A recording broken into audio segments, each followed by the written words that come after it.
Yes, so very good morning, students. As you know that our 11th class English grammar topic is going on, and yesterday I have discussed along with you active to passive voice and how can you change the active to passive voice. I have already told you.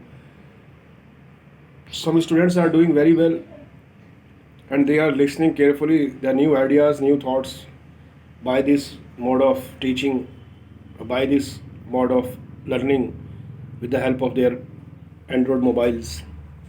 But only there are some students are active and other students are passive. They are not doing any work. So this is not a good situation for you.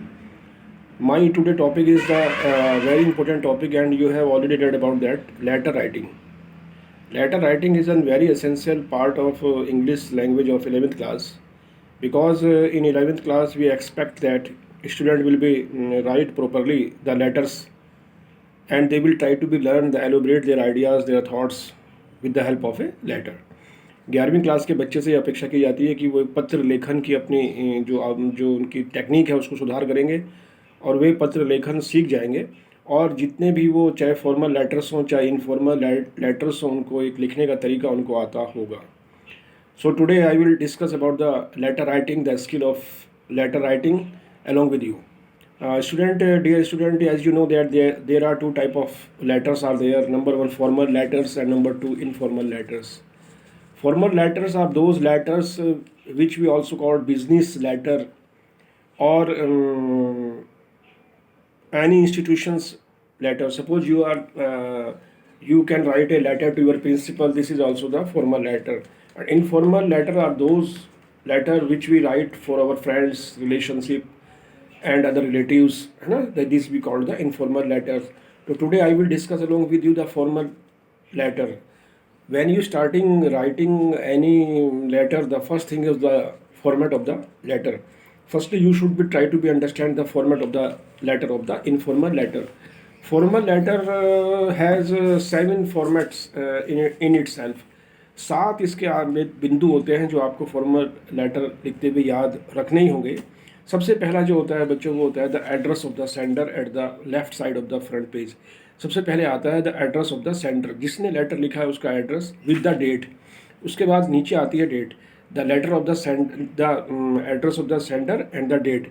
Number second one is the inside address, जो आपको जिसको आपको देना है, जिसको आपको वो letter भेजना है उसका एड्रेस आएगा. फिर द इनसाइड एड्रेस, सपोज आपने वो लेटर लिखना है किसी एडिटर्स को, तो किसी न्यूज़पेपर के एडिटर्स को, तो उनका एड्रेस सबसे पहले आपका एड्रेस, फिर नीचे उसके बाद डेट और फिर इनसाइड एड्रेस. नंबर 4 है द सैल्यूटेशंस.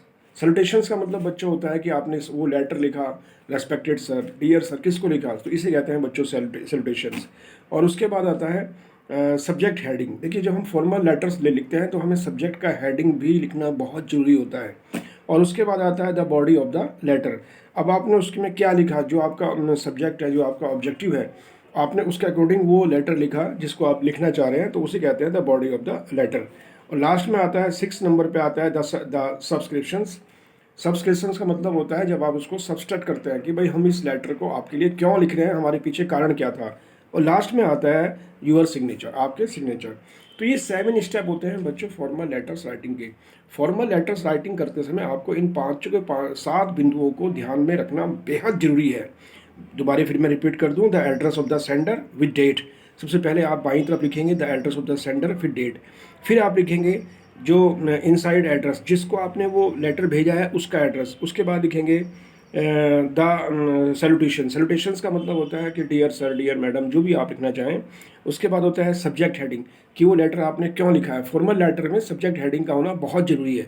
उसके बाद होती है the body of the letter. उस बॉडी ऑफ द लेटर का मतलब होता है आपने वो लेटर क्यों लिखा है, थोड़ा सा आप उसमें कहानी लिखेंगे. फिर लास्ट में होता है the subscriptions of the letter, उस लेटर का सारांश क्या है. और लास्ट है 7 पॉइंट है the signature.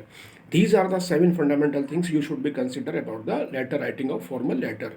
So tomorrow you will write me a formal letter from any type of formal letter, and you will be follow all the 7 steps for writing the formal letter in your fair copy, in your rough copy, and send me. This is a very essential part of this formal letter. I will write down some things about the formal letter and informal letter after this WhatsApp. So you should be try to be understand the meaning of the formal letter. So have a nice day. Thank you very much. We will meet again. Thanks.